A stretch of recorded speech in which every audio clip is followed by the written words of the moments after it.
drop this bomb, everyone would fucking blow up. Everyone would be like, Nintendo can do no wrong. My gods have come to me, and I love them. We worship you. We offer this virgin child. We offer this. We offer this virgin to the Nintendo gods, for they have done nothing wrong.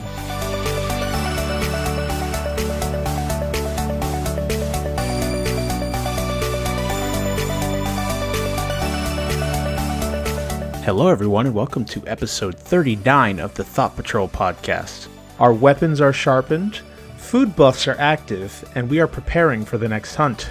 Your elite crew of monster hunters for tonight is your host Kyle and co-host Sam, joining me today over the Discords. So, how you doing, Sam? How's everything been going with you? Pretty good. I had an interesting last 24 hours. Nothing crazy. So I started overnight again. Oh, God. That lovely time. But as a peace offering from our manager, he decided to let us come in, clock in, and watch the Super Bowl on the clock. Once we got done, then we could get back to doing work. What? So that was really nice. That is cool. And he also got us food for us, so that was really cool. So it was just a way of saying thanks for, sticking doing the around graveyard or whatever. shift. Yeah. We know it sucks, yeah. Hey, yeah, and then I had a little bit of car trouble. When I went to work last night, my car decided to start stuttering and I think misfiring, and I was like, oh, crap. The check engine light came on, the whole dreaded thing. Yeah. Took it to our family mechanic, and he looked at it. He did a few things here and there, and it's working fine now, but we'll just have to see, because it's okay. It's just there's a possibility it could act up again, but again, it's working fine now, so hopefully I won't have any more issues. But yeah, interesting day or whatever. But other than that, it's not too bad. Past week was pretty cool. Got Monster Hunter finally. Nice. I'm really excited about that. I know we'll talk about that later. Now I also was on a podcast yesterday with Ren from our the It's Obvious community. I was on his podcast. It was really, really fun. That's the it's critical crit. cast? Yeah, Oh, the yes, crit. it's the crit. Yeah, Okay. that was really fun. Was gonna do.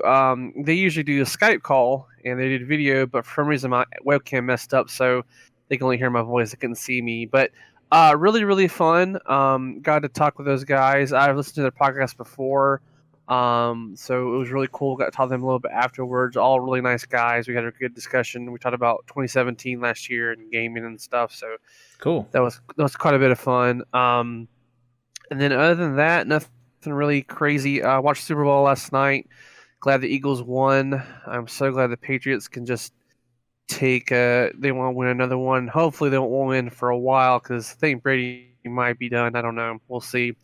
But I'm glad that someone else won for a change. So, and but yeah, that was pretty much last week and a couple of days. So nice. I did not watch the game, but I did hear about the ending through memes, so that's good. The memes always keep me up to date, so I was able to surmise that they had lost the game, which is it was like what, 44 to 30 something. It was 41 to 33. I was close enough. Yeah. So okay. So yeah, I mean, I don't like either teams, and I'm not really a big fan of football, but right. So whatever happened. I watched a little bit of the commercials. I watched the Puppy Bowl beforehand, and then I went upstairs. Hashtag Puppy Bowl is better than a Super Bowl. So did you see any of the commercials at all? Or I saw the Tide one. With the guy from Stranger Things. I saw that commercial. Yeah. That was pretty good. I saw the Ram commercial it was like poking fun at the Vikings. I saw a little bit of it, but I didn't see the rest of it. I only saw like a glimpse of it. I didn't get to see the rest. I'll have to look it up later, but I heard some of it. Yeah. What else? I don't remember. I didn't watch the whole game, so I haven't heard of any of them that were right. Like, there were like again, it seems like they're being hit and miss because that is actually one of the things I look forward to when you watch it because you get usually the best of the best, or you get at least pretty good ones, but they've just been falling flat lately.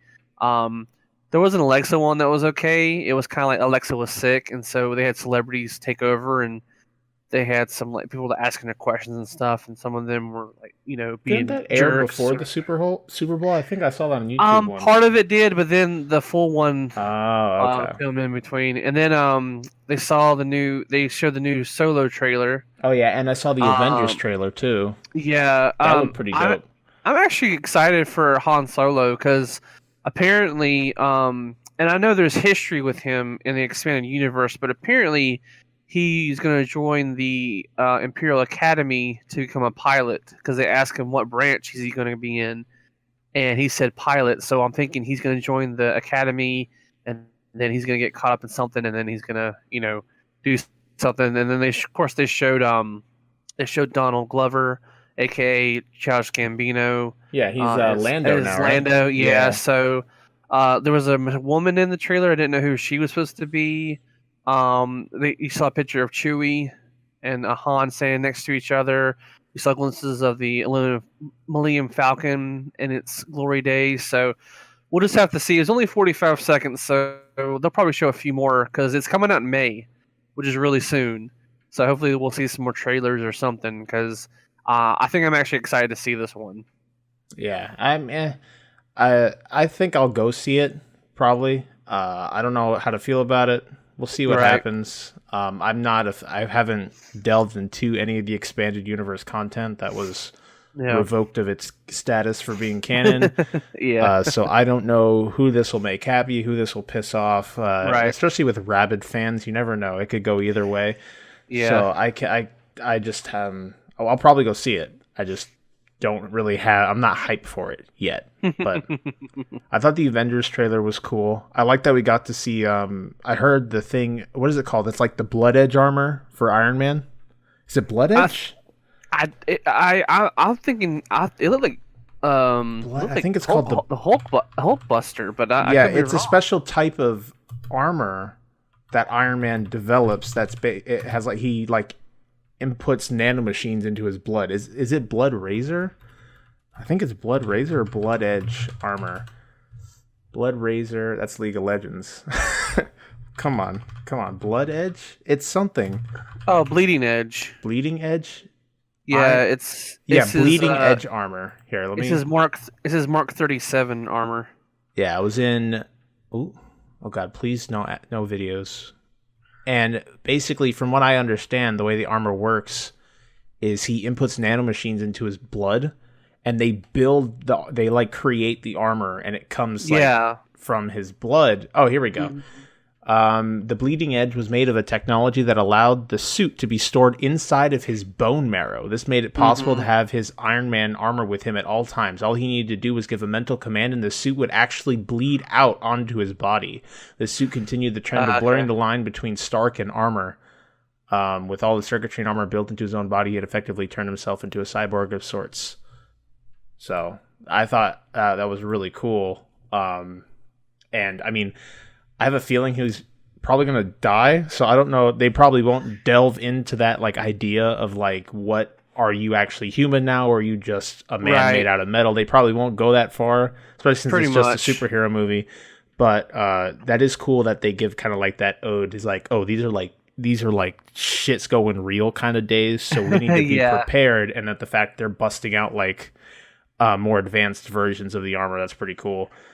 Yeah, I think that's one thing about Tony Stark is that he's always pushing the boundaries of technology, and he's always trying to find the best possible armor and keeping going, because he's had a few evolutions in the movies and in the comics, but this is his most ambitious one because, if I'm not mistaken, I think he gets infected in the comics with some virus and it affects his armor or something like that, and I'm thinking that might be in the Infinity War, somehow it gets infected, but who knows.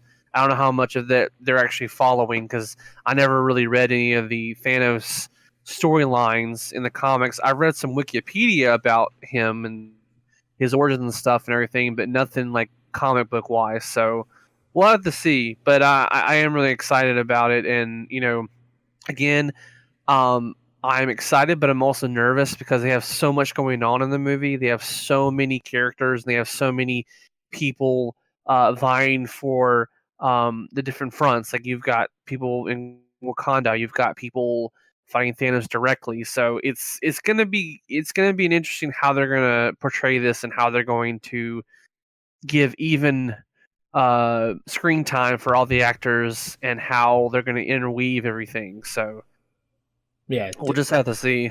Yeah, I'm pretty pumped. I mean, I could say I'm definitely excited for this film.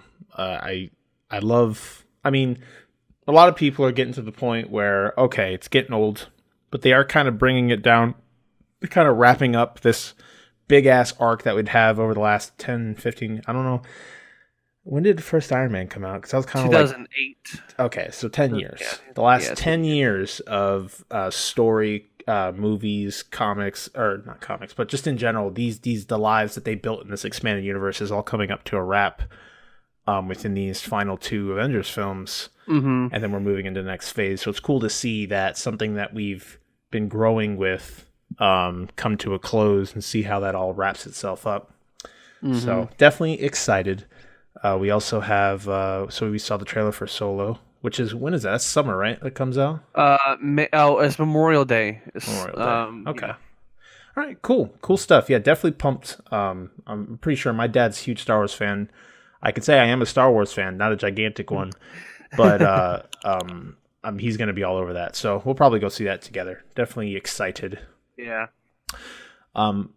I'm glad that you're doing well. I'm glad that you could join me. We are recording this on a Monday night because yesterday was Super Bowl Sunday. We had people over. It was just very hectic, very hectic. We could not get a chance to record. So that we're doing it Monday night. So that's why I'm sure you guys could all figure that out.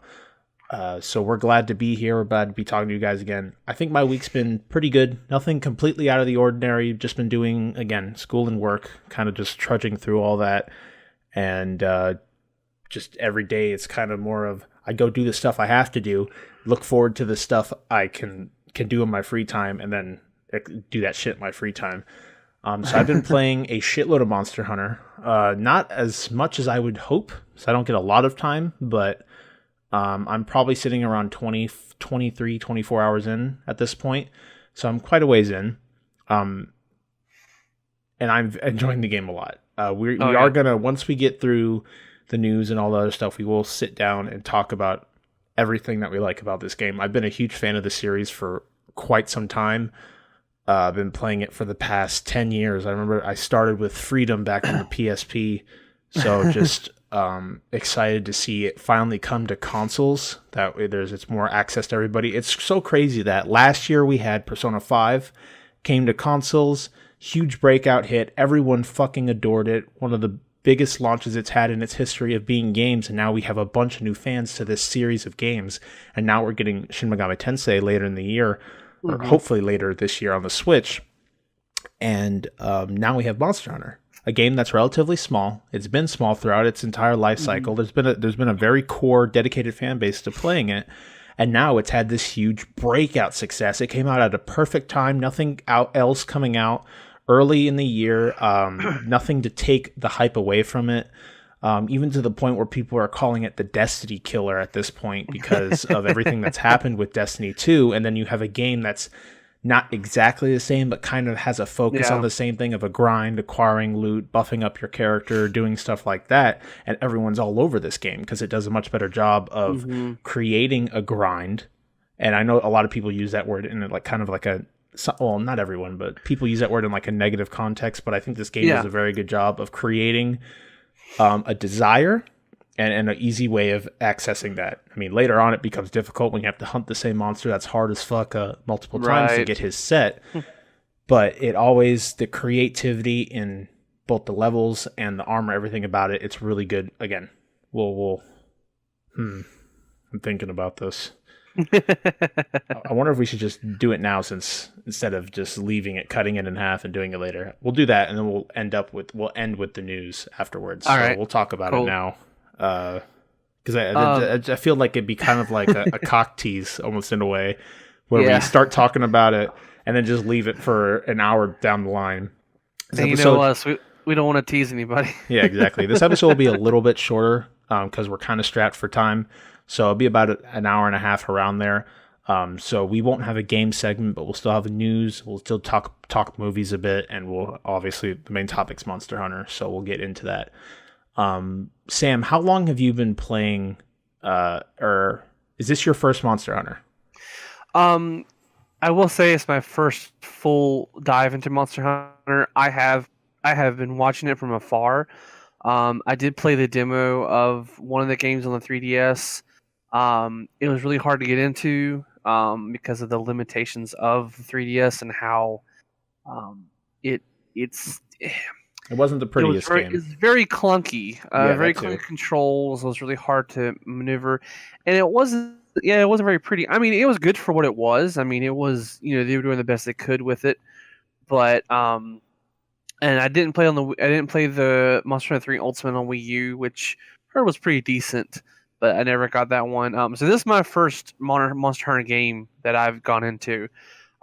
So from a newbie's perspective, and now, like I said, I've seen this from afar. I know about it. Like you said, it's very, very pretty. It's very beautiful. Now, I don't have a PS4 Pro or anything like that 4K TV, but still on a regular TV and on a regular PS4, it runs very smoothly. There's no hiccups or anything like that. Very detailed.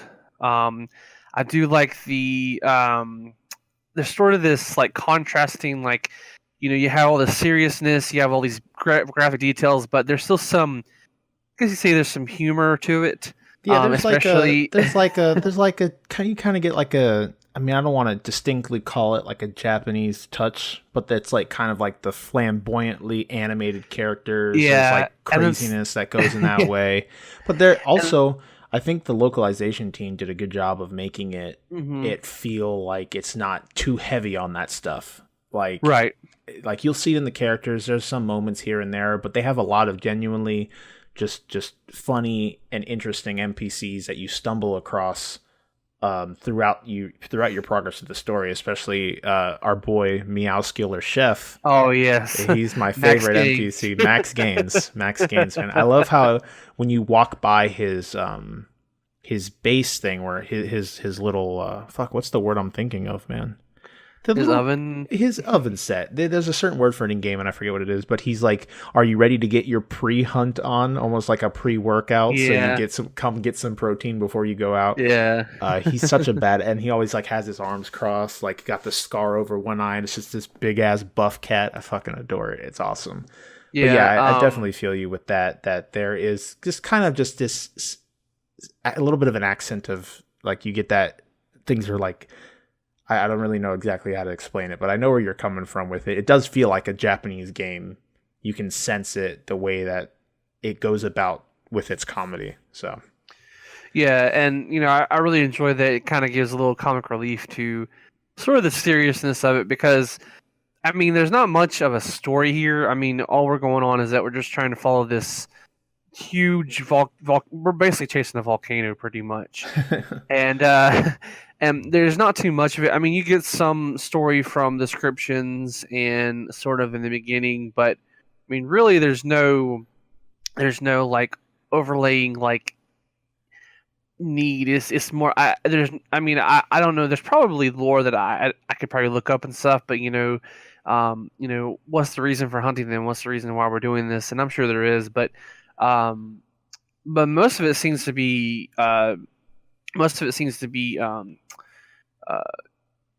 fueled by research, understanding these creatures and knowing what they are. Which I have to say, that's one thing I enjoy too, is that there's so much complexity to everything you can do in this game. I mean, you can straight up buy items, you can plant all sorts of fauna and flora, or excuse me, flora. You can't plant a monkey in the ground.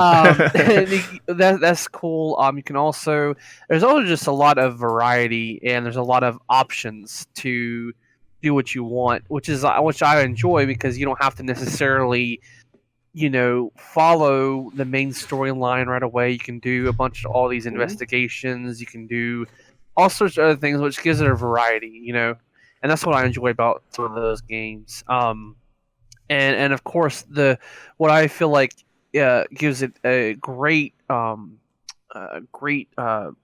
way of this game does is the weapon system. I love the weapon Oh yeah, system. it's fantastic. I'm glad that they have a set number of weapons or weapon types, and then of course you can then upgrade. And I really enjoy the level up tree. I love the upgrading tree. Is that it's not necessarily that one is better than the other. Well, it's obvious though, but I love their specializations. There are, if you want to get water-based attacks, or if you want to get fire-based attacks, or if you want more power, if you want more affinity to a certain element, it really does give you ways to customize it, and I love that. The armor sets are awesome. I think it's just amazing that you can take pieces from a monster crafted into really sick armor, and there's just amazing sets of armor. Yeah, I love how not only like in a lot of games where you do get armor sets and you build it up and stuff like that, for the most part, in most other games, you'll get one set and it looks exactly the same for both male and female. I love in these games that when they create an armor set, you have a male and female counterpart. Mm-hmm. So depending on whatever monster, they basically had to design two separate sets for every monster following the same theme in creating these armor sets, which is so cool because you can literally play the game a second time and you have a whole new set of armors to go through based on every monster if you want to check out all of them. Like if you're a big fan of either like kaiju or which is basically just big monsters, or like just decking your character out, if you're a big fan of customization, holy shit, you have a lot here to do. And like you were saying with the weapons and the way that the tree is, I like how the tree is you always start small and you work your way up. And I like how it's cool that after a certain point, you can branch out, but you can't always go all the way back because you can revert upgrades and they'll give you back your materials, but you can't revert all the way back to like your base item. Sometimes you'd have to go to a point where you have to recreate it and then rebuild, but build purposely. Right. Like, you'd have to move in the direction that you want to. Now, it doesn't mean that you can hit a tree where it's just shitty weapons. They're all good weapons, but they all, again, like you were saying, have a purpose. If you need, again, electricity, if you need blast, which is a really good affinity, if you need a better sharpness, some trees have higher sharpness than others, or their sharpness lasts longer. It's all like a purposeful build, but the thing is it's just presented to you in a way where you have a freedom to explore if you want to. You can sit down, you can spend 50 hours playing dual blades, but say you have a bunch of friends come on and all four of you are using dual blades, so you want to be unique or something, you can just straight up you take some of your leftover parts that you have that you don't really necessarily need, build a new item, and you're sitting at you can instantly switch between any class, and they all play not an integral, but they all have a certain role that they fulfill.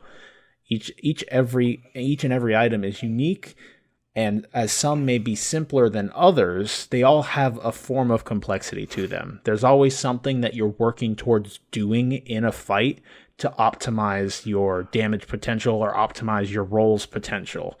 And some of the weapons get pretty deep, and a lot of them, they're not just openly like told to you. And even I've heard people just going out and looking up videos, and there's people making videos all over the place because this game is huge right now. And they'll go out and research. I like that they give you a training arena so you could sit down and really like get acquainted with the weapon and kind of fully understand what you're trying to do. They'll give you, again, a basic idea.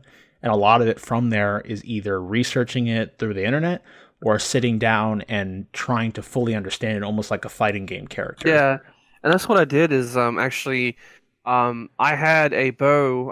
I've been using a bow because that's what I enjoy most.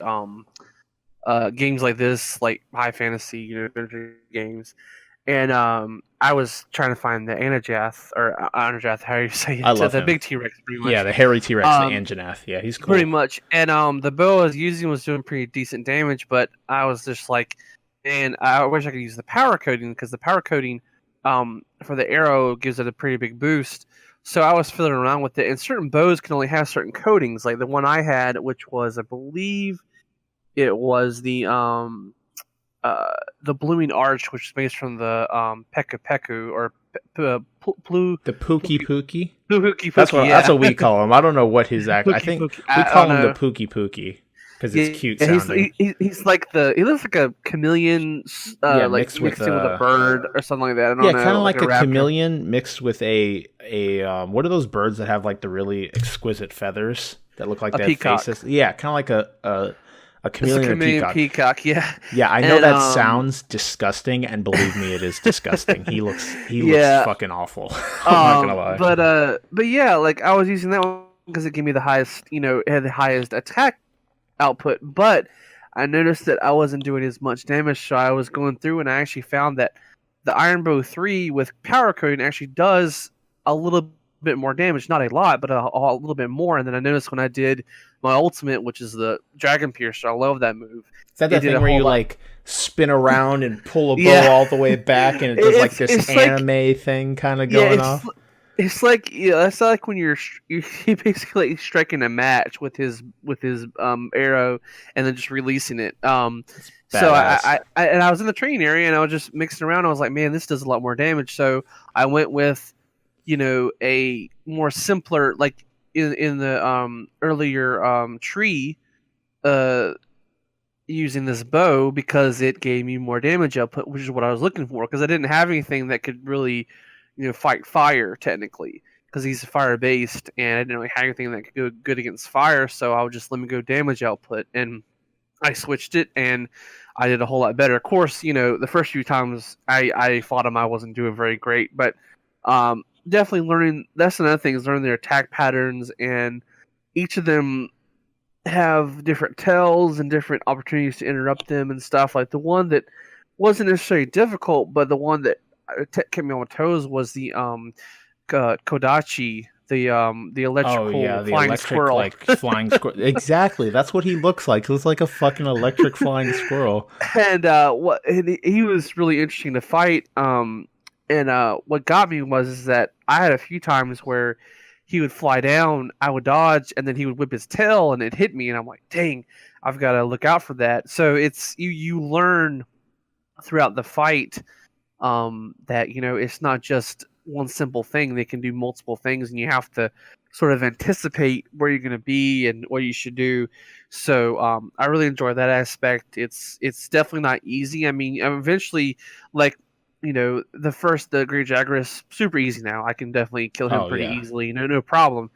But when it gets, these newer monsters are just getting harder and harder, and not necessarily harder in amount of HP or in the amount of like armor, but just in different ways, because some of them will do different tactics, some of them will implement their surroundings, their environment, like the Gioratus, the water-based monster. The Mr. the Mud Slug thing. Pretty much, he will go underwater, and you don't know what he's going to do. Is he just going to pop up, or he's going to do that weird spiraling corkscrew that comes up from the bottom? So you have to sort of judge and wait and sort of learn the pattern as you're fighting, because or you can die and then try again. Yeah, another cool thing about his design and his fight is as you watch, a lot of it is you can learn a lot by just watching the monster for like the first couple minutes of the fight. And while obviously he's a pain in the ass because he likes to stick to water, and it slows you down because your character's wading through water, lugging a big fucking weapon around. Mm-hmm. You're very vulnerable in that state. So again, the game gives you different methods to solving this problem. Eventually, you get the aquatic mantle, which makes you run at a normal speed through water. But at that point, you don't have it, so you have to kind of improvise. And if you watch him, he has this. I found this out just while running around because the part I'm at, I'm like researching for this ancient dragon, and he leaves he's been leaving tracks everywhere on all the maps, and I'm like researching him, but I haven't seen him yet. I just have to research his tracks hidden throughout all over the place. But so while I was doing that, I'm just kind of wandering around the maps, just, enjoying myself, walking around, looking at the locales. Again, all the maps are really cool because they all are very different from one another. And a lot of them, I say in the way that they are designed are creative. Maybe not the theme to them, like, oh, hey, you have your forest. Oh, hey, you have your desert. Besides one of them called the Coral Highlands, which is my favorite fucking area because it's literally just it's a forest, but it's all made out of coral. And I don't know if you're there yet, but it is so gorgeous. When you get there, Sam, it is so pretty. Oh, God. Discord, no. I'm sorry about that. I try. I try 1 second.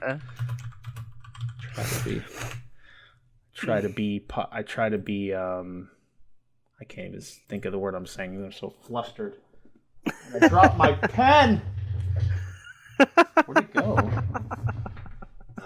There we go. Oh, all right. Man. Sorry about that, everybody. We try here. What was I even saying?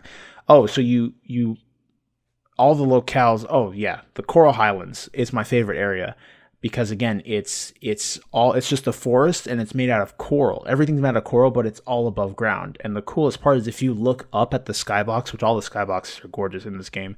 If you look up at the skybox, it looks like you're literally underwater. Like the sky has like that effect that when like if you were to go in your pool and look up with the sun shining on it, it has like that effect kind of. So it feels like you're underwater the entire time, but you're above ground. Such a cool level, such a cool idea for a level. And it's just so gorgeous. All the creatures are kind of themed to look like underwater. Like they have these really pretty hummingbirds that are pink, that are like, that look like they're made out of coral that fly around. Another thing about the animals, one really cool thing that someone told me is they introduced a capture net as an item that you just have. And if you're walking around and you see a cool looking animal, anything that's an animal, you can capture it. And you could literally hold it in your inventory and you can actually have it in your room, the room that they give you. So I captured one of the hummingbirds and I have him in my room. So every time I go to my room, I see this little hummingbird that's technically my pet. Like I've done it with a bunch of things. You can capture the flash flies, the ones that you could use as stun grenades. And you could capture the paratoads, the sleep toads. Even if you see like a weird like lizard. I saw like this like rainbow lizard on one of the trees in the ancient forest or whatever it's called. I just caught it. And hey, I have it and I can put it in my room. And it's just it's really cool looking the way that they are. But it also has its own purpose. Like the flash flies, like I was saying, you can capture them in this net. It will make it an item in your inventory. And you can craft flashbangs that you can carry with you with them. And you can use them. They're like, I don't know if you put them in your slinger or you could actually toss them. I haven't done it yet because I know if you like grab thunder bugs, you could turn them into like things you put in your slinger and you fire them and they're like launchable flashbangs, which is really cool. But again, it's like the game likes to reward those who, again, pay attention. So like in that fight that we were talking about with the Gyarados, whatever he's called, when he moves through the water, if he's covered in mud, which is in certain parts of the fight, what he'll do is when he moves through the water, the mud will leak off of him, and it will create an actual path for you to move through the water above the water. And you can use that to your advantage to hit him on a, like where everyone's on kind of a level playing ground because you're standing above water, you're not slow as shit. The same thing comes with a lot of them. A lot of the monsters have little tells in them so to kind of show you, even if it's for a split second, this is the next attack that's coming. Right. Like the Antony, you'll see that when he gets like flustered and he's about to start using his fire, his neck will start to glow. And again, that might not be subtle, but it's still something showing you, hey, if I'm weak to fire, I have to get ready to start dodging or start paying attention to that next attack that's coming so I don't get butt fucked. Because I remember the first time I fought him, that fire attack that's just straight flamethrower, it one-shot me. And I'm like, well then, okay, I'm dead. I got to go back to camp. So they definitely reward those who are observant, especially when it comes to understanding where things are located. because as it gets later in the game and you need to start creating drinks that will help you with buffing you, like demon drugs or adamant seeds or things that buff your character so you have a better chance in these fights, it's good to know where those are located. It's good to be able to create a little grocery shopping list. Hey, I need to go to the Wildspire Waste, I need to go over here, I need to build up my inventory, prepare for the fight, which is another really cool element about these games that you have to, well, you don't have to, but it benefits you greatly to sit down and plan accordingly. You sit down, okay, I'm fighting this monster. I've never fought him before, but I can, from what I've seen from his design, he looks like he's like a red dragon, like the Rathalos. He looks like he might shoot fucking fire out of his face. Or even in the cutscene that they do show you, he's shooting fire at you. You're like, shit, man, this guy uses fire. My armor sucks to fire. Maybe I have to craft a new armor set. Or if I want to be good at this game, you could also choose to go to the area that he resides in and just research the tracks that he leaves. So you sit down, every monster will leave tracks throughout the map, and you can research them, and you level up their research level. And as you do that, you write notes in your hunter's manual, or your hunter's notes thing, and it will give you information on the monster. What parts of his body are weak to what weapon, what elements he's weak to, and what you get out of what part of the body that you end up breaking for making armor in the future. So it's really helps you to, if you want to, you could sit down, fully research this monster so you can fully understand him and then fully prepare for your next fight. And again, that's not entirely necessary, but there's huge benefits to utilizing those opportunities given to you in the game, and it makes the game much easier down the line if you actually take your time to prepare for every fight. So that's another really cool element that's built into the base game that they've kind of perfected over the years, and it just makes the game so much fun. Yeah, that you feel like a fucking monster hunter. It's not like, oh, I'm a god, I'm a high level, I could run into anything and slay anything in one hit. You're like, no, these things are big as shit. They do a lot of damage, and I have to sit down and prepare for this encounter to make sure that I don't get steamrolled. And I think that's a really cool element of the games as well. Yeah, that's something I really enjoyed. The only thing that, now this could be me, being naive, but one thing that I think that was a little difficult to get around was the multiplayer.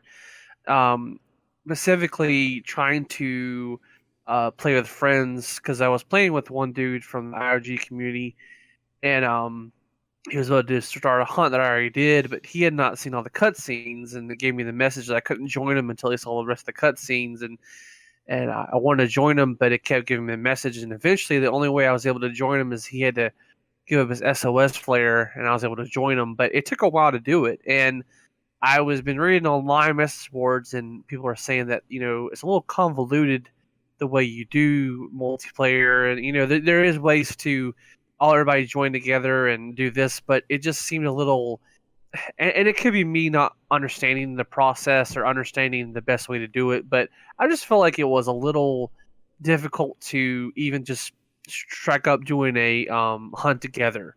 I felt like it needed to be more, I don't know, clear how it works. Yeah, so they do a pretty shitty job at and for the interesting thing about this is we know that these games have adhered to mostly portable systems, and although they have had a PC MMO and stuff like that, and they've been on older consoles, but these are like the first like steps into modern consoles with like open connectivity and stuff like that. So it is like their first step out into basically, oh hey, we actually have an infrastructure for the online gaming. We don't have to create our own, really. We can utilize PlayStation's internet. Or PlayStation's network. We could utilize the Xbox network to get players connected and stuff like that. So they had to kind of build a system. And I understand they do kind of a crappy job of explaining it to you entirely. And for the only knock that I have is with the cutscene thing. It is kind of weird. I don't know. I can't understand that because I'm not a video game developer, but how hard is it to just, when someone's viewing a cutscene, everyone else in the lobby is paused while that cutscene plays. And then when the cutscene's done, you continue from wherever the host is, and then now everyone's fighting the monster. And I know if you just sit there and wait long enough, wait till they watch the cutscene and the monster's introduced, you're good to go. You can just hop right in and then you're in. Mm-hmm. But yeah, it is kind of weird. I like the squad system. I think it's pretty cool that you can create like a little guild with like 50 people in it, and that if you just go to start the game, you just go to your squad and it will create a server, and then now you have a server for everyone in your squad. Well, up to 16 people that everyone can just hop into, and then everyone can quest separately. You don't have to have everyone in the same mission. You can have 8 people in your squad, 8 people in the PlayStation party, everyone talking, joking with each other, and then just everyone kind of doing their own thing to level themselves up, which I think is kind of cool in a way that everyone has their own like private server of like 16 people that you can just kind of run around. Or if you want to do it openly, you can just join a random 16 lobby thing. When I play on my own, I do that because I like going to the gathering hub, looking at other people. A lot of the times,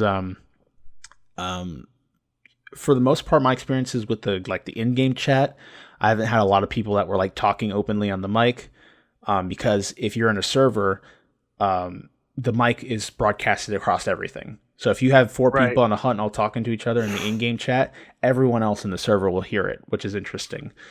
But like we had one where I had like 6 or 7 people in the gathering hub, and we were all just chilling.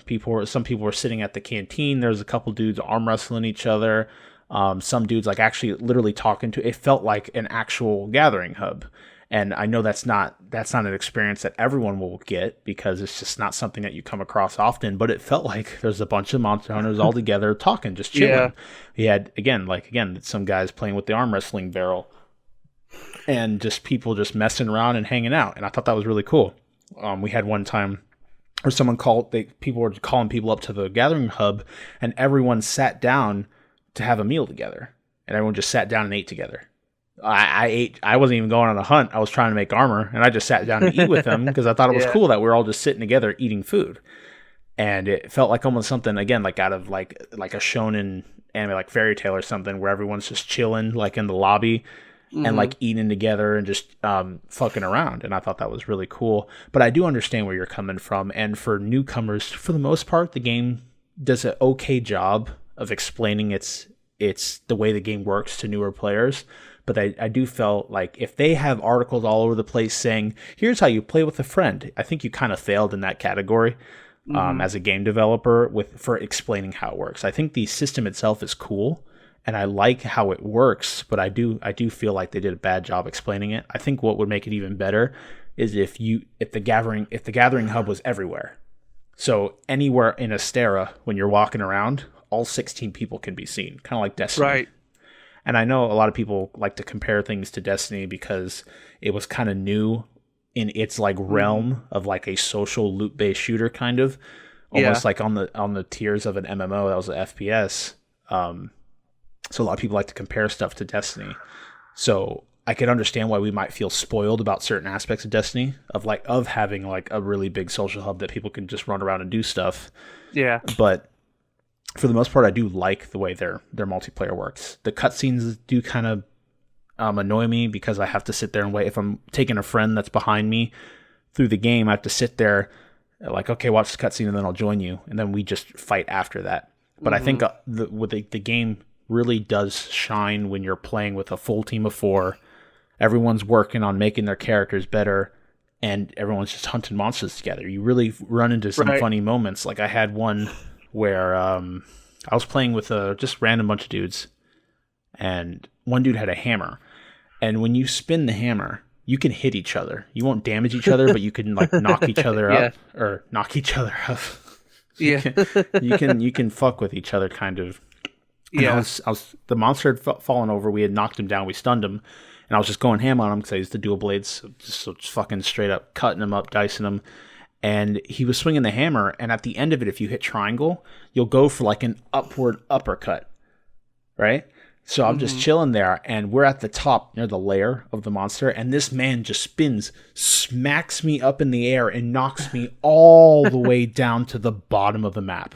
Just fucking catapults me all the way down. I'm like, the fuck? I didn't even know what happened. I was like so confused. It was ridiculous, but like, that's hilarious. But just like having a bunch of friends come together to do like work together to kill this monster, especially like I I don't know, because in the earlier games, they'd have really difficult hunts in the end game, like really difficult. And I hope that they have. I haven't gotten there yet, but I hope that when we move around there, because like I had times where we're all on our 3DS, we were all playing together, and we'd all just be like, okay, you're gonna be focusing his tail, you're focusing his head. Let's all grab this like one specific weapon that's super.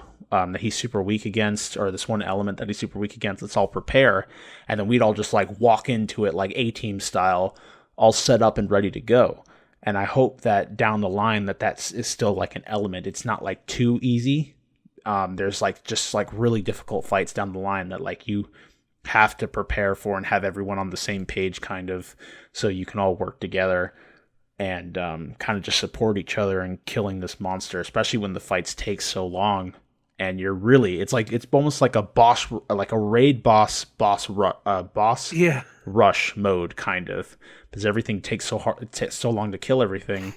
And on top of that, they're like really big, difficult monsters that you have to work against, or whatever. You know what I'm saying? Yeah, I got you. Yeah. Yeah. So do you have? Okay. We touched upon the combat. We touched upon the multiplayer. Do you have a favorite set? Or what set are you wearing right now? Do you have a complete set? I don't have a complete set. I'm just kind of running with I believe I have the bone set. I could probably get better sets, but I need to do some farming. But right now I don't have like the best optimized equipment. I'm just sort of just doing just getting stuff with relatively good defense and a little bit of variety and like resistances. So I'm eventually going to get a set that I'm comfortable with. But right now it's pretty okay. Like I said, I'm running with the bow. I've got an Iron Bow 3 right now. Hopefully, when I get some more materials, I can unlock some more bows and get to the pretty crazy ones that have a higher attack, of course, and then give me the elemental stuff so I can switch in between those. But right now I'm going to be working towards it, and eventually I will have a set that I'm happy with that gives me good, stats and gives me good skills and skill boosts and stuff like that. Which is another thing I really enjoy, is that each these items have different boosts and different buffs. Like some will have attack boost, some will have you get better stealth. Some will make your palico a little bit better. Some will give you different abilities. So I really enjoy that aspect, is that not only are you looking for stat-wise good items or a good set, but you're also looking to have different abilities, which ones will give you more attack or give you better speed or defense. So that's one aspect I liked, and then I believe eventually you can actually merge them or increase the boosts somehow. I think I saw a video somewhere. The way a lot of sets, as you move further down, they have like set bonuses. You have a certain amount of items from this one set. You get the bonus that the set provides, like you'd see in other RPGs. They do stuff like that. So you can have a set that you have 3 pieces of one armor set, and it gives you that buff, and like how many pieces of armor do you have? You have your helmet, your chest, your arms, your like weird pants, then your boots. So that's 5. So I guess you could have like a 3 and a 2 buff. I don't know if I'm pretty sure they have some stuff like that. I haven't really. Again, we're not end game yet, but right. The way the skills work, not the set skills, but just the bonus ones like critical eye, fast sheath, quick sharpening, stuff like that, is if you have it on one piece of armor, you get level 1. But if you have it on another piece of armor that you're currently wearing, it will jump to level 2. Right. And then it goes, et cetera, and every level increase gives you bonuses. And the cool thing is the charms will come into play, and also the decorations, which are basically like little mods you could put on the armor, will come into play as well to boost those skills. So like the set I have, it's the Ode to Garen set. It makes you look like a Chinese like ninja kind of, like a dragon warrior. It's really cool, especially on the female. It's a badass looking set. But it reduces bleeding damage. It gives you a critical eye, level 1, which is an increased crit chance, and you get speed sharpening and quick sheathing. So it's really good for the dual blades because you're just attacking. So I'm going to build critical eye up and keep leveling it through charms and stuff like that. So I have a really high crit chance on my dual blade since I'm hitting so often. That crit chance will proc so often, especially since the sharpness on like the longsword dual blades are not very good because it's designed to balance the weapon out. You have to sharpen more often than people that are using like a greatsword or stuff like that because you're just hitting so many times. So it's definitely, you'll find sets as you move forward that will kind of adhere to certain weapon archetypes as you move forward. And I just love how a lot of the weapons, some of them look so badass. Like that one thing you can do with the longsword where you'll like thrust forward and then you'll like kick off the monster and jump up in the air and come down with the katana. Will just be like, it'll give like this weird like slice effect and it just hits like 7 times. That shit is so badass. Or even like, I don't know if you've seen it, but the dual blades, if you're in archdemon mode, or if you're in demon mode or archdemon mode, which are like buffs that you get that, well, demon mode, the way it works is you throw up your swords and your stamina will start to drain. And as you attack with demon mode, you have a different move set. If you do enough damage in demon mode, you'll unlock archdemon mode. And in archdemon mode, you don't have to do you can do it, but you don't have to do the stamina draining attack. You can you have a different move set even without it, with demon mode activated. But when you're in demon or archdemon mode, if you're on any incline, if you hit circle, you'll like swing your swords up and start to slide on your ass. And you'll do a jump and you literally like Beyblade along the spine of the monster. And it is so fucking badass looking. Like straight up like Levi out of Attack on Titan level spinning. And you just go right down the spine of the monster. Like I watched a video of someone doing that and they killed the monster that way. It looks so cool. And oh my God, it was so awesome. But like there's so many things. And even if it comes down, all the weapons do mad damage later on. You just have to know how to utilize them. Even things like the charge blade, that thing's so cool where you like stick the shield on your sword and it fully extends into like a great axe and shit like that. Yeah. Just they're so cool and they're so unique in the way that they work and how they have like different layers of complexity and how you just learn to use them. Really cool stuff. So what else is there? Like I was thinking of because the story, again, it's nothing to write home about. I'm glad there is one. Usually there is something that you can work towards. I like the fact that the cutscenes are badass for the most part.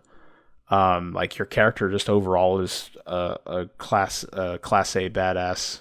And I like having cutscenes with your customizable character in them. Even though your character doesn't necessarily talk, it's cool to see that they will make expressions and you can choose what expressions they make in those times in the cutscenes when you're creating the character. So that's really cool. And it's nice seeing what you've been working for kind of shown off in the cutscenes. I think that's cool. So thinking, what else is there? We pretty much touched on everything. Pretty much.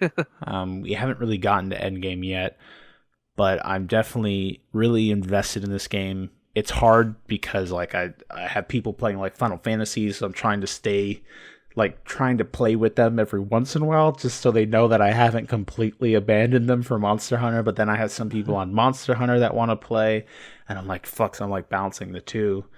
But recently it's funny, I was playing, just to kind of go off topic real quick, I was playing Final Fantasy 14, and I beat the base game story before any of the expansions. And I was moving forward, and there's like a shitload of bullshit quests that you do in between the main base game and you move to your first expansion, which is Heavensward. And it, like I'm telling you, it could not be less than 80 quests I did that were all just involved, like being an errand boy, typical MMO quest. You go talk to someone, do something, something like that. And so I sat down, like, I want to get this special class that I can only get in this new area. It's in the expansion. And Shawn was telling me, he's like, dude, you got a shitload of stuff to go through. And I'm like, fuck. So I sat down one day and just blew through as much of it as I could. And I got to this new city, Ishgard, and I found the quest. And basically you move, I'm a tank. Although I have everything technically, so I can fill, because the way Final Fantasy works is it's all based on whatever weapon you have equipped. So you could build gear sets. So you could have every class in the game at level 70 on one character, and you could just swap between them at will if you want. So I'm working through. I was a gladiator, which evolves into a paladin, which moves into a dark knight later on in the game. But they like fucked me over because you have to get to 50 and then get to Ishgard, and you got to get something to 50 to get to Ishgard, and then you get to Ishgard, and when you get the Dark Knight, they take away 20 levels. Oh wow. When I equipped the Dark Knight, I dropped to level 30. And I'm like, what the fuck? So all the quests that I've been doing all this time just to get up to 50, I lose those 20 levels, and now I don't have anything to do except like spam dungeons to get those 20 levels back. And I'm like, oh my God, are you serious? So I worked my ass off to get that far. And I mean, I haven't lost anything technically, but this is the class I want to play. I don't want to keep playing Paladin because then I'm leveling a class I don't give a shit about. I want to play Dark Knight because they're badass. Or is it Dark Knight or Black Knight? I think it's Black Knight. I don't know. Yeah. And they're badass as hell. I want to use them. They have cool abilities. They just use one sword instead of a sword and shield. They just look cool, and I like their end game armor. So I have to like sit down one day this week because I have a couple days off from work and just fucking grind it to get it back up to 50. And it pissed me off because all my friends that are playing, we got like 6 or 7 people playing the game, just doing stuff, hanging out, and they all received a buff called Path to 60, and it gives you like 2 to 4 times the experience till you're level 60. And there's only 70 levels in the game. So they're just flying past me because I got it at the start, but I have it on a character that I don't want to play. Because when I started, I picked Pugilist, which is like a punchy class, because I thought it'd be cool. Hey, I punch shit. But then it was kind of boring. It was getting boring. Right. And so I switched. Now, I didn't know. I just completely forgot about the Path to 60. And I'm like, why the fuck do all these guys have this shit? And I don't. And I remember, I look at my Pugilist like level 17. And he's all the way down there. And I don't want to level him up. Because then, now I have, because the buff can traverse your other characters. But you have to get one character high enough first. And then it will like move to your low level characters.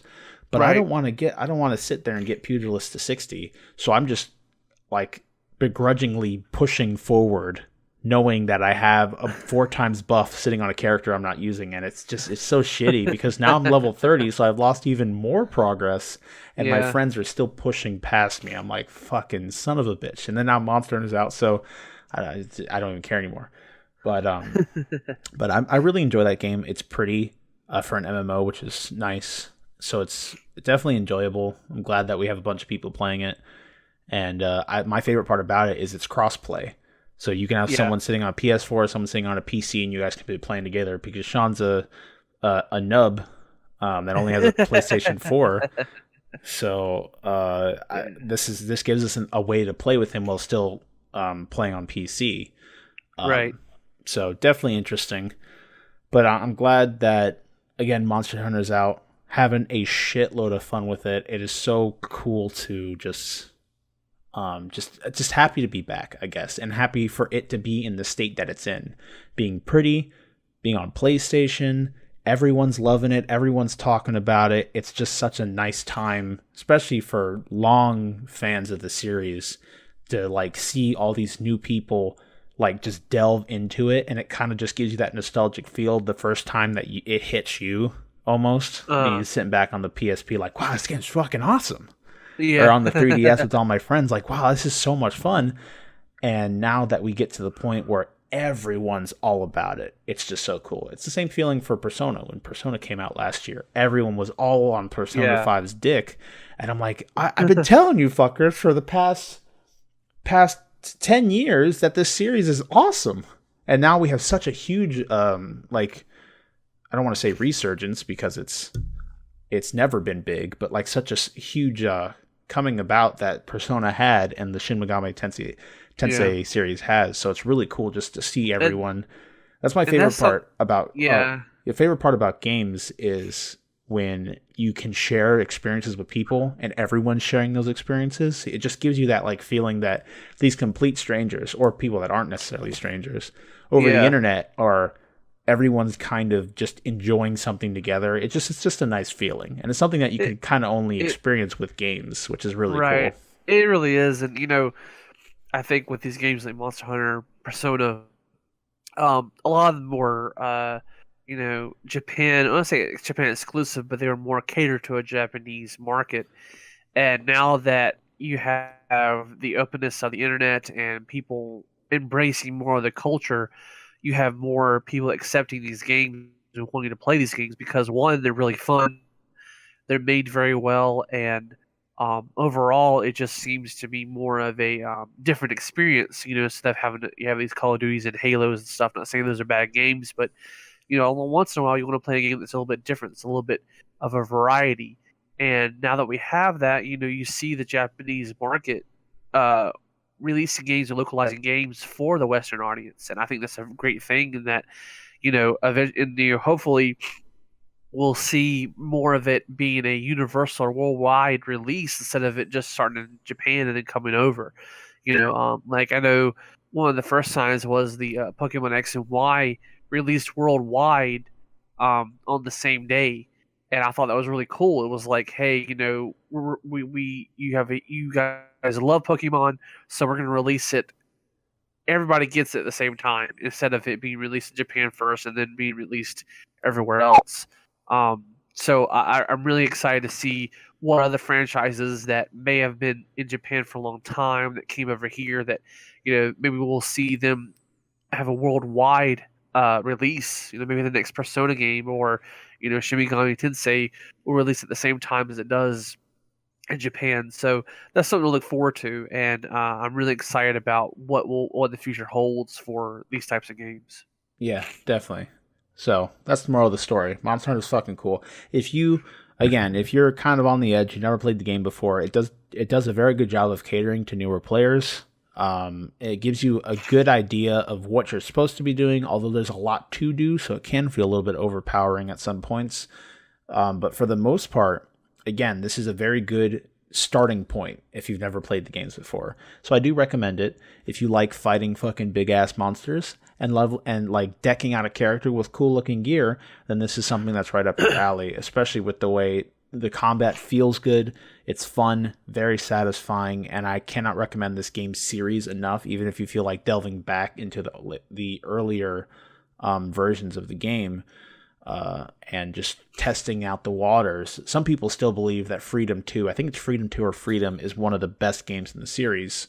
So I don't know if it's Freedom or Freedom 2. I never finished Freedom.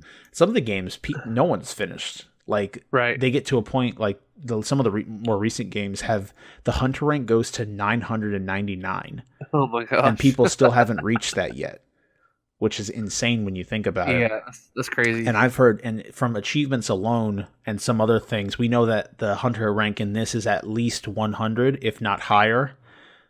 So definitely got a ways to go.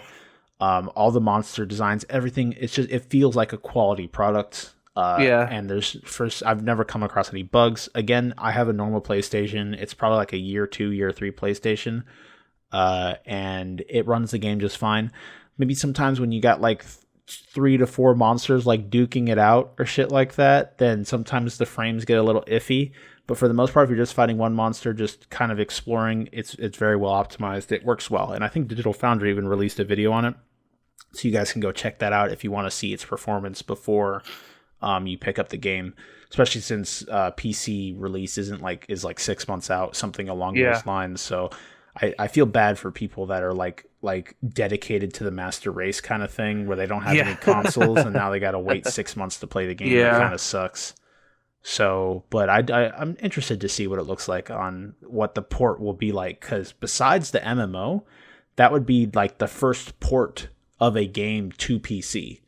And now that developers are starting to see that a pretty decent chunk of the gaming populace uses PCs to play games, they want to get in to those wallets basically. So they're starting to make ports for that. So it's interesting to see all these companies test their might with the PC ports. So hopefully it has a good port, because I would just want, again, more people talking about it. Although you PC players will be late as fuck down the line, like people like sitting here like late October or some shit. Yo, Monster Hunter World's fucking legit, dude. I'm like, yeah, we've been playing this game for the past 5 months, dude. What are you doing? Yeah.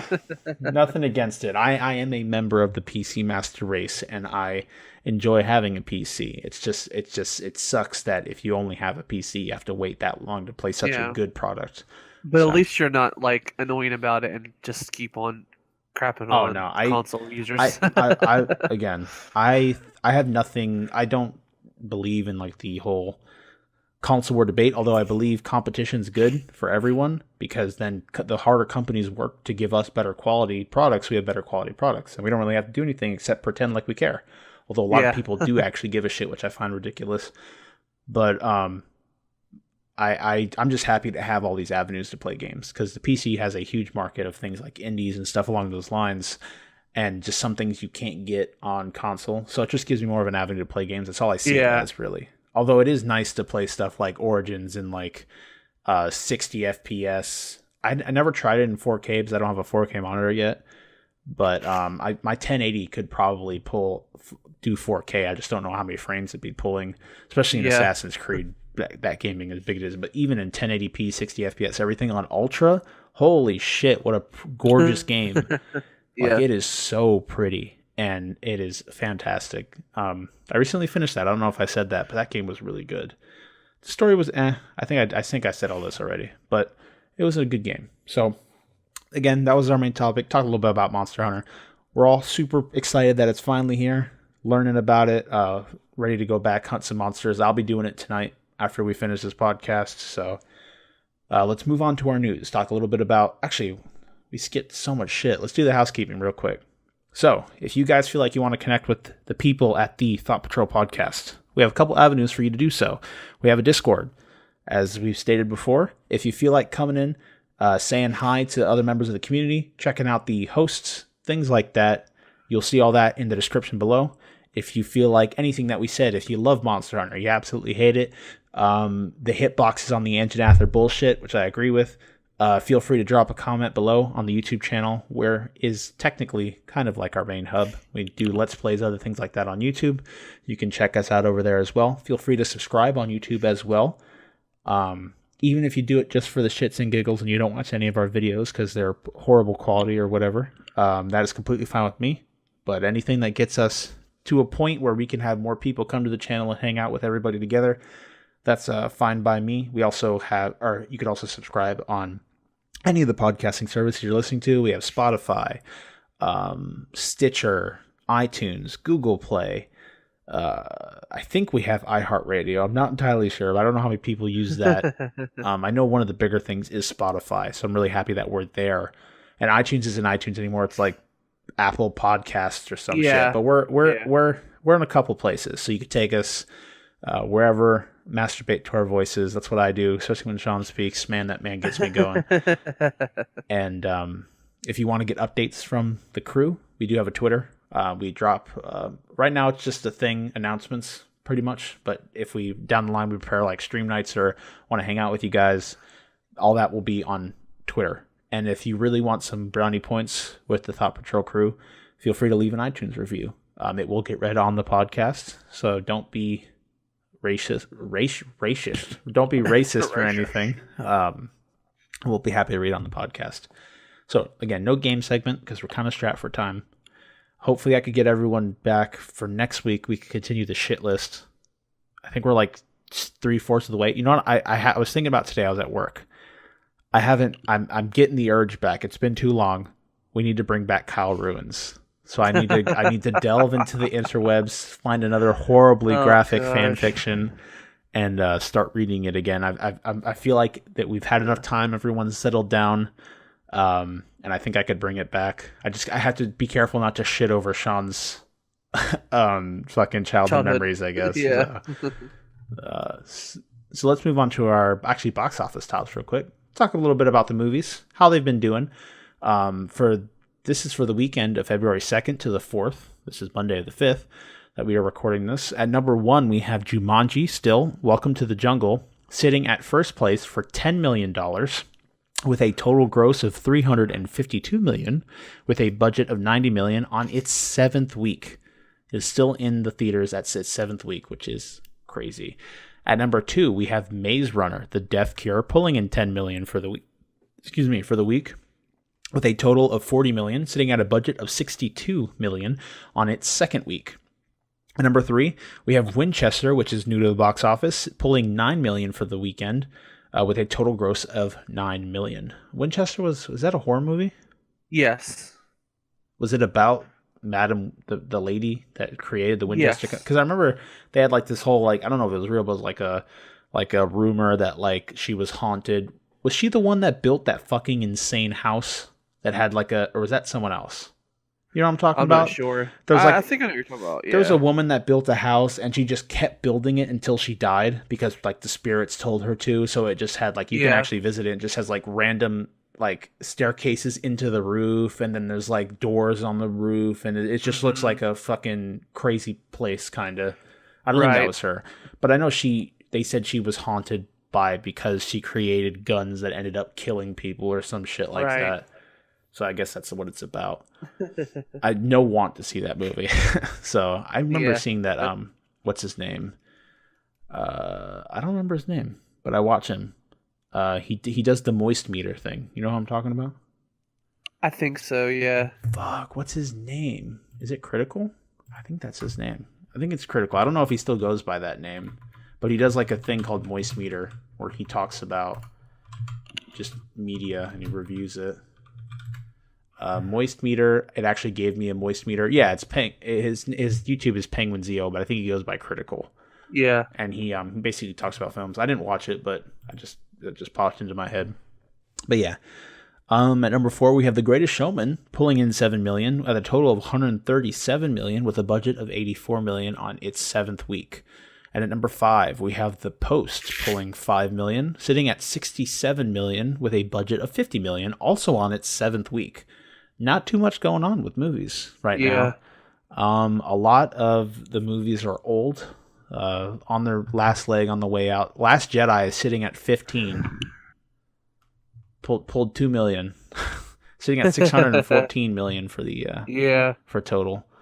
But yeah, a lot of the newer films that came out, like A Fantastic Woman, Till the End of the World, Bilal, I don't know what that is, New Breed of Hero, Before We Vanish, 24 Frames, all these are in the 30s to 50s. None of these new movies are pulling any revenue. So, definitely interesting. Everyone's just kind of in preparation. We're in a slow period as we move into eventually summer blockbusters, which really isn't even a thing anymore. A lot of it is just people, they release their movies whenever. We really don't, there still are some, but we really don't see where summer's where all the big hitters happen. Right. It's it kind of just starts at summer and then it slowly teeters into winter, especially with Disney throwing all their shit out. In the near the end of the year and stuff like that. So it kind of just extended the summer blockbuster into the second half of the year blockbusters and stuff like that. So that's how the box office is doing. So let's move into our news. Actually, no. God, I should probably read the notes before I say stupid shit. Let's move forward. We have our What to Look For segment.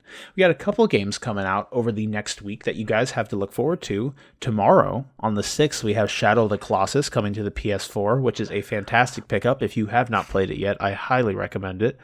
On the 8th, we have Civilization 6 Rise and Fall, which is an expansion. Civilization 6 Rise and Fall coming to PC. We have Dragon Quest Builders coming to the Switch on the 9th of February. We have The Seven Deadly Sins, Knights of Britannia coming to the PS4 on February the 9th. And we have Under Night in Birth EXE Latest. I have no idea what the fuck that is. It sounds like an anime game. Coming to the PS4, PS3, and Vita on the 9th. So those are games you have to look forward to before we move into next week. So with that out of the way, now we're going to move on to our news. Talk a little bit about the happenings over the past week. And first, we're going to start with Rainbow Six Siege has teased its new operators and the Outbreak event that is on its way. Ooh, bless you. I could tell you're a little under the weather over there, mister. No, I'm fine. Just had a little allergy problem. Go ahead. Okay. So year 3 is technically in its workings starting for Rainbow Six Siege. All of you out there that do play it. We have the new operators have been teased for the start of year 3, and the Outbreak event, which is basically their zombies mode, has been detailed. So this is by Kevin Knezovic of GameSpot. We have... Oh, you're sharing your phlegm with me. Oh, goodness. Sorry about that. The start of Rainbow Six Siege's 3rd year of content is quickly approaching, kicking off next month with the Operation Chimera update and the Outbreak event. Ubisoft announced the first details about Outbreak earlier this week, and now the publisher has shared a cryptic trailer that sheds more light on the mysterious threat that awaits players. Outbreak is a free event that's much different from anything else in Rainbow Six Siege. The event is set in the town of Truth or Consequences, New Mexico, which has been quarantined after the outbreak of a, quote, infestation of unknown origin. The infestation is actually the Apex parasite, which has come to Truth or Consequences. What a stupid name for a town. Truth or Consequences via a mysterious space capsule that crashed near the town. Those who are infected by the parasite turn into monsters, and it falls to players to keep it from breaking out of the quarantine zone. Outbreak begins on PS4, Xbox One, and PC on March 6th and runs for 4 weeks. Players will be able to team up with 2 friends in the event, which features 3 exclusive co-op-oriented maps that are larger and, quote, more open than the game's typical PvP maps. Being designed for co-op, they are also more linear and feature a clear sense of progression, Ubisoft said in an update on the game's official website. Nevertheless, the destruction and multipath approach that are iconic to Rainbow Six Siege are still very much present. Have you seen the trailer, Sam? I haven't. It looks interesting, and there's something, and it felt we had kind of something like that that I thought about with The Division when that came out. Is a lot of the time with like the Tom Clancy products or games that come out of Tom Clancy, you usually don't see things kind of fall into like the supernatural. And I consider zombies supernatural because they don't exist, obviously. Put on your tinfoil hat. But I would never have thought something like a disease-related survival thing coming to Rainbow Six Siege. So it's definitely interesting that they're doing something now that they've had so many people come into with the like revival that Siege has had. It's definitely interesting. I don't know what this event will bring. It'd be cool if they had like special skins that you can get or something through playing the event instead of it just being a game, kind of like something that Overwatch does. So it's got me excited. I do play the game on a semi-regular basis. Whenever we have a bunch of people on, we'll all get together and play Siege on PC. Very fun. One of my favorite FPS games that I play currently.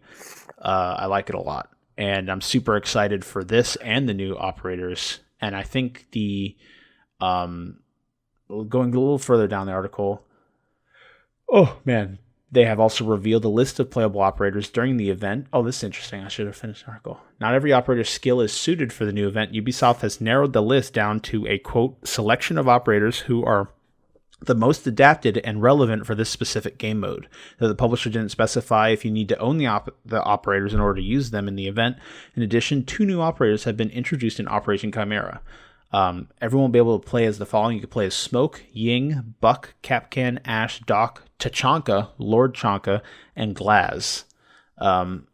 Outbreak will also introduce an exclusive line of cosmetic items. I just need to read the article instead of speculating, which will only be available for the duration of the event. The Outbreak collection consists of 50 unique items, including weapon skins, headgear, charms, and more. Ubisoft says that players will receive no duplicate items when opening packs, and you could read more about that on their website. So definitely some exciting stuff. Looking forward to that on March 6th. I couldn't fucking find it. But also the operators got me pumped too. I'm super excited for that. Sam, have you ever tried out Siege? No, I've only watched. I haven't yet bought it yet or done it, but I definitely watch it. It's a really interesting game. I really want to get into it eventually. Yeah, it's definitely fun.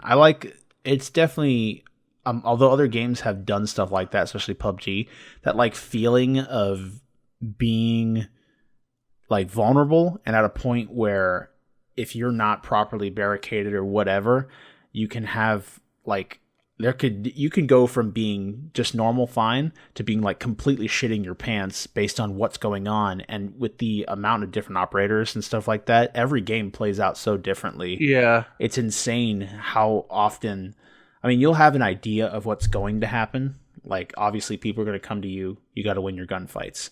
But it's so much fucking fun, especially with a full group of people, everyone working together to talk and be like, oh, hey, he's coming from upstairs, or I saw him on this camera over here, or they shot out these cameras over here, or let me throw in a drone and scout out the room ahead of you. It definitely feels like the original like Rainbow Six games that had that, but just single player. They brought that experience to a multiplayer environment, and that makes it so much more tense because you're not just shooting people that have a cone to see you. You're playing against real people, and it's crazy.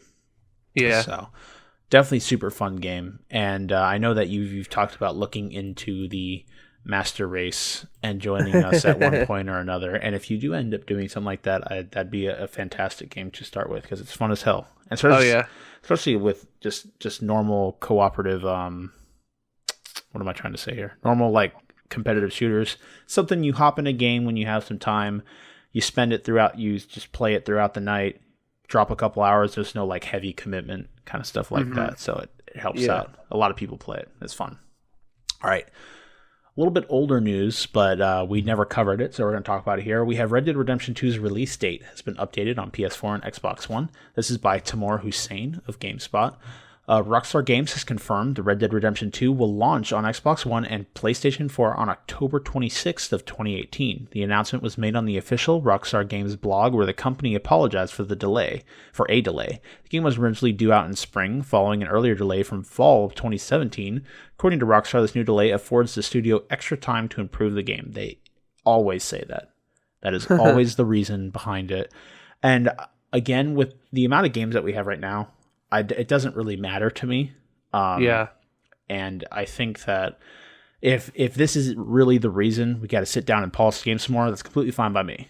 If it's because Rockstar, they do have quite a pride in their products, and seeing this game just be as good as possible, I'm definitely down with that. So since we have so much other stuff to do right now, so it's really not a big deal to me. Yeah.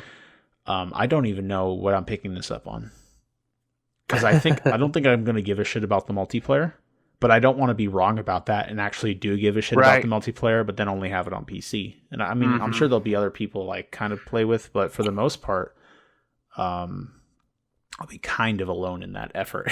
So, because I try to keep single player games to a PC. It's like Wolfenstein PC, Assassin's Creed Origins PC, because I feel like the graphical fidelity, the increased performance, all that stuff is really nice in a single player game where you don't have to worry about being able to play with someone else. Because all my friends are still pretty much on PS4 for the most part. I do have a couple on PC that I talk to on a regular basis, but man, I keep wandering off. So yeah, it's been delayed. They continued by saying, "We sincerely thank you for your patience and hope that when you get to play the game, you will agree that the wait will have been worth it. In the meantime, please check out screenshots from the game. No one gives a fuck."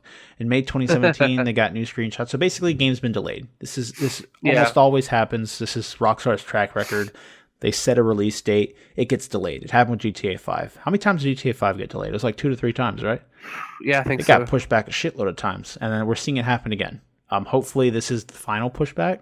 Hopefully, as we get closer to October, we'll see that the game goes gold, and we'll have a game for the end of the year to play, depending on what comes out. Because as of right now, I don't really know anything super big coming out around that time.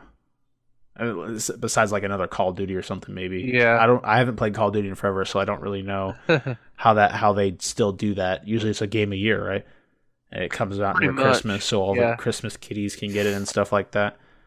Damn, they must fucking Activision makes so much bank. It's insane. Yeah, it's ridiculous. If only I could have like 1%, a 0.01%, I would take it. Yeah. Oh my gosh. So yeah, that's that. Again, we've got another delay. I could say I'm excited about this game. I mean, I liked the first one. I thought it was good. But I'm not like shaking in my fucking underwear trying not to soil it, thinking about this game coming out. Right. I'm just not in that state of mind, I guess. Especially I guess with, when it gets when it gets closer to the release date, I think the hype will be a little bit more real. And once they release some little more gameplay trailer, because they haven't really seen any gameplay trailers at all. They've only shown cinematics and part of the story. So maybe when they release more information, it'll probably get people to see if they're more excited about it or if they're like, just meh about it. yeah, definitely see what happens as it gets closer. I kind of see this being huge waves as we get within like the realms of like August, September. People are going to be shitting themselves, getting excited. So, I don't know. Again, I don't really have like a huge connection to the first one. I enjoyed it, but it wasn't like my favorite game of all time kind of thing. So, I'm definitely getting there though. Getting there. Yeah. We'll see what happens. Yeah. We'll see what happens. We'll see. So we have, moving into the next article, we have Final Fantasy XV's PC pre-order bonuses have been announced, and they also released the benchmark tool. So this is Kevin Knezevic of GameSpot. We have Final Fantasy XV makes its long-awaited debut on PC in little over a month. To help players prepare for it, Square Enix has now shared a benchmark tool on its blog, giving you a chance to start optimizing your computer ahead of the game's release. Final Fantasy XV is a beautiful, sprawling game, and those looking to pick up the Windows Edition will certainly need a capable rig to get the best experience. You can see minimum and recommended specs, blah, blah, blah. Game was gorgeous on the PlayStation 4. We have discussed our reasons for disliking it on this podcast before, me and Shawn being fans of Final Fantasy. But for the pre-order purchases on Steam, Origin, and the Microsoft Store, you'll get that's interesting. You'll net a different pre-order bonus depending on which digital store you choose. Pre-ordering the title from Steam will get you a Final Fantasy XV fashion collection, a pack of t-shirts for Noctis, and grant different buffs. If you purchase the game on Origin, you'll receive a Final Fantasy XV decal selection pack, which contains an assortment of decals for your car, the Regalia. Those who pre-order from the Microsoft Store will get a Final Fantasy XV power-up pack, which gets you the Dodonuki sword, 10 Phoenix Downs, and 10 elixirs. In addition to native 4K, HDR, and mod support, I forgot about that. I remember we talked about that a long time ago and how the first mods are going to be them making Cindy naked. I remember that. Holy shit. Oh my gosh. I can't wait to see what kind of mods come out for this fucking game. Because I remember the director straight up saying, almost like he's like relinquishing the torch. He's like, we're giving you this freedom to do what you want, and we know that there's going to be some porno things coming out. Oh, yeah. But just please, God forbid, don't do it. Because I'm almost like how Overwatch or how Blizzard handled it.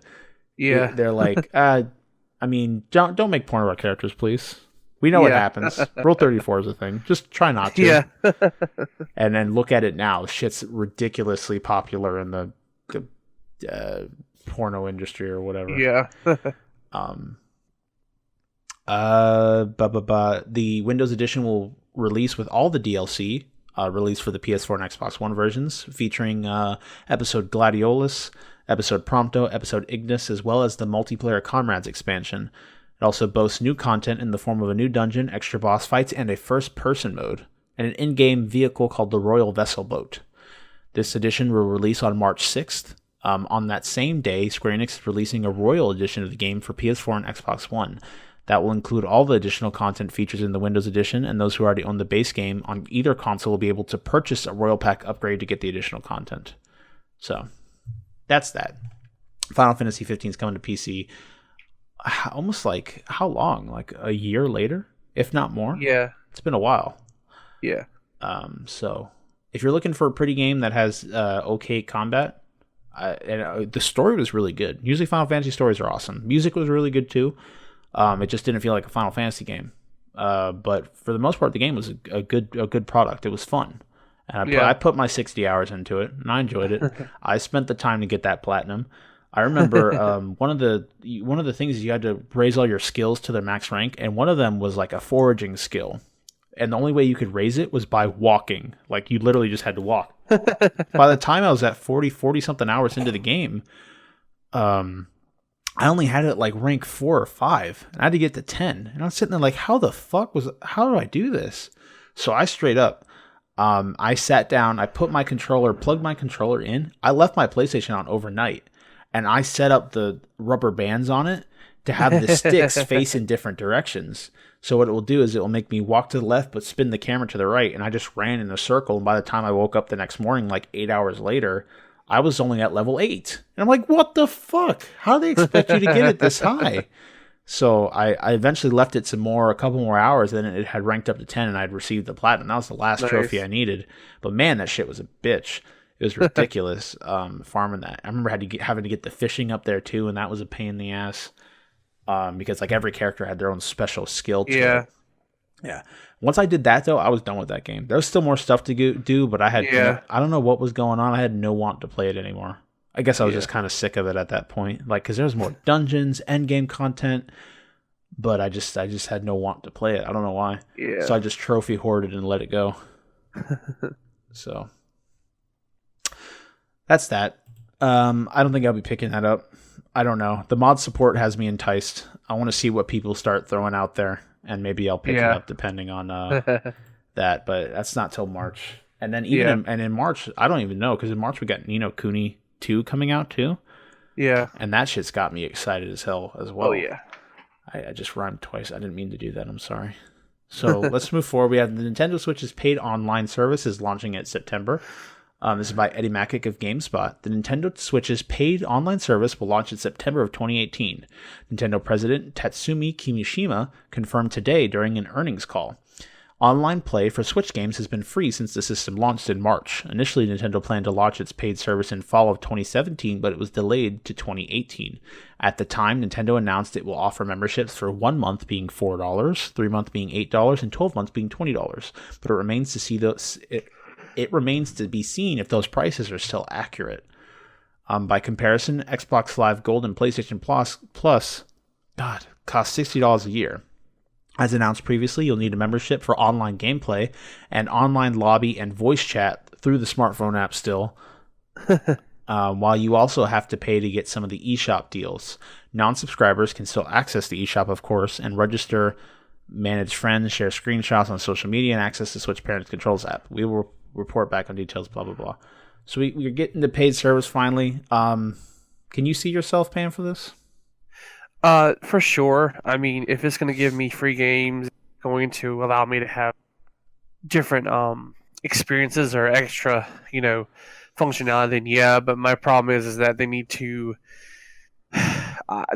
really, hopefully during this time they'll look at it, maybe do a beta or something and test it out before the full release, because unless you can give us I don't want to rant here, but unless you can give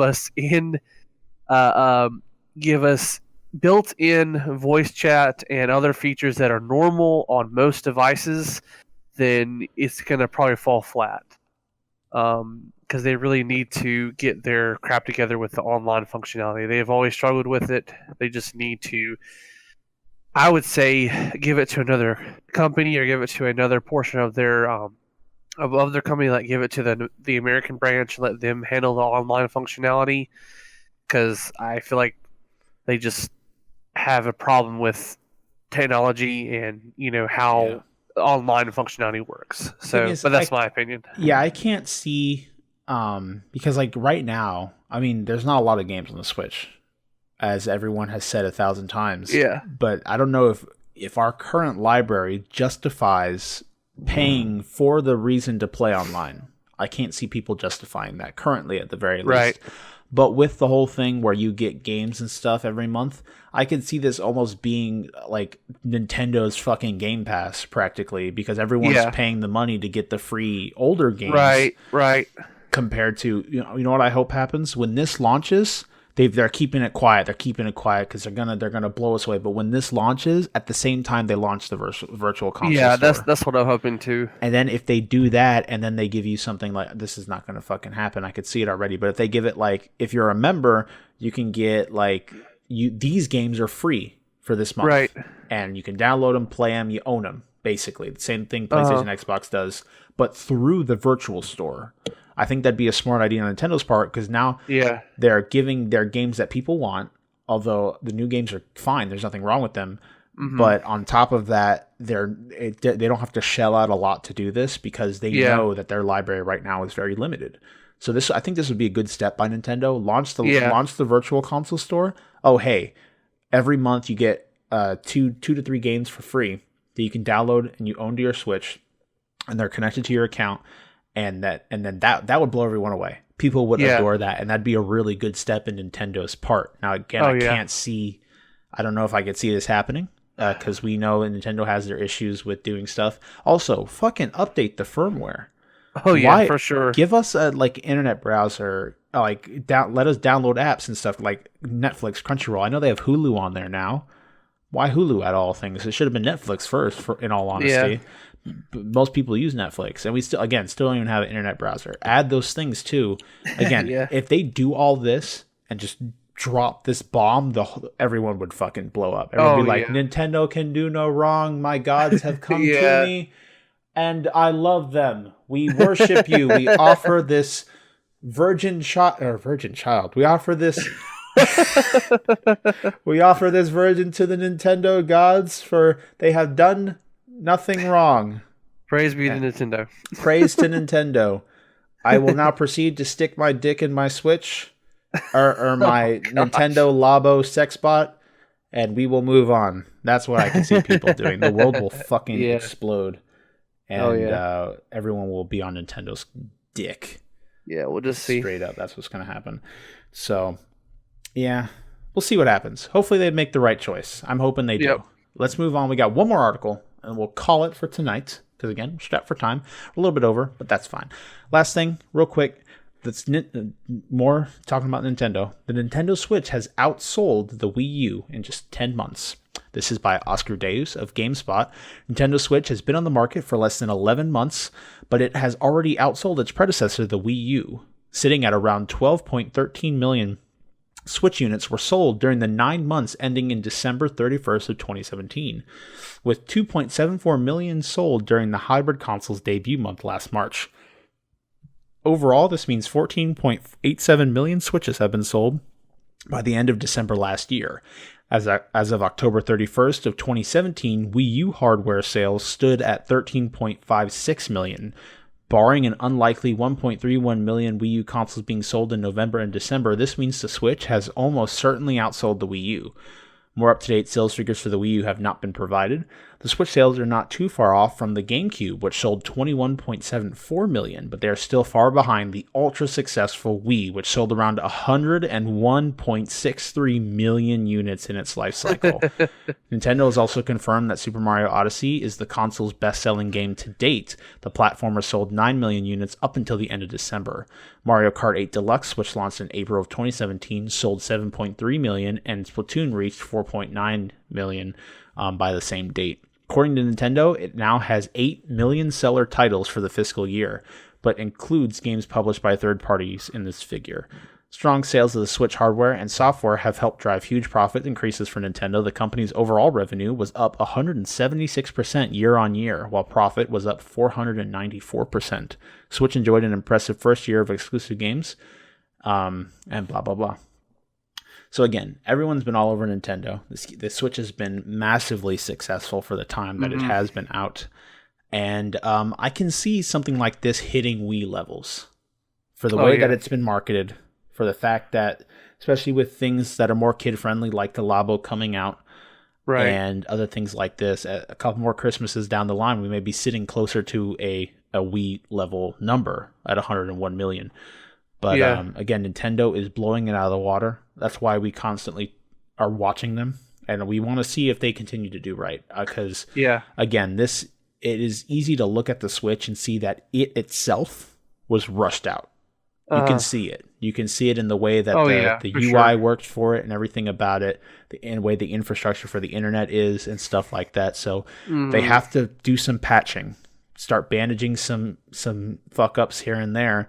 But I think if they successfully continue to support this console, they can push it into a super seller like the Wii. It's got that drive behind it. People are all over the games that already exist on it, and people were justifying the Switch's purchase with just Breath of the Wild. Right. So, all they have to do is continue to get people that haven't been able to justify that yet on board with things. And we got Dark Souls coming out for it and a bunch of other shit coming to it. They are continuing to adhere to both the hardcore and what's the other word I was thinking of? Starts with a C. Casual audience. And again, that's not a knock on anyone, but they're doing a very good job. They're living up to that third-party support, kind of. I mean, let's be real. We're not going to see Red Dead Redemption 2 on the Switch because it's not going to be able to run the thing. We can barely fucking get Xenoblade 2 running at 30 frames, and it's got its adaptive resolution where it just turns it into a Nintendo 64 game every couple of minutes because there's too much for it to handle. Yeah. So again, Nintendo constantly, it has kind of, I don't want to say it has, but it's kind of given up on just creating a home console and just pushing that out. It's more about creating something that people might want, and they hit it out of the park with this, basically giving us a tablet with controllers attached to it that could play games. But again, I love the Switch. I have one. I haven't touched it in fucking forever. That thing probably is caked. Yeah. It's caked with dust right now. Yeah. But I'm just waiting for something else to come to it. Nice. Right now, I don't really have any excitement for anything. It's kind of like a rainy day, kind of. Maybe one day I go traveling. Hey, I could pick up Xenoblade and play it again. Yeah. I'll be excited to do that. But as of right now, I just don't have any want to touch it, really. Especially since Zelda didn't really chive with me as well as it did with everybody else. And so I have no want to really finish that, even though I bought the damn season pass. And so it's kind of like a rainy day kind of thing. True. I don't really travel. But if I do decide to, something like that, it will go out like that. Yeah, for sure. Okay. So I think that will be it for our episode. We're working with a little bit of time constraints, so it's going to be just a little bit more of a chill episode. We still had our talk. Thank you, Sam, for joining me. No problem, sir. As always, before we get out of here, man, let's get some outros for our lovely listeners / viewers. And we'll start with you, as always.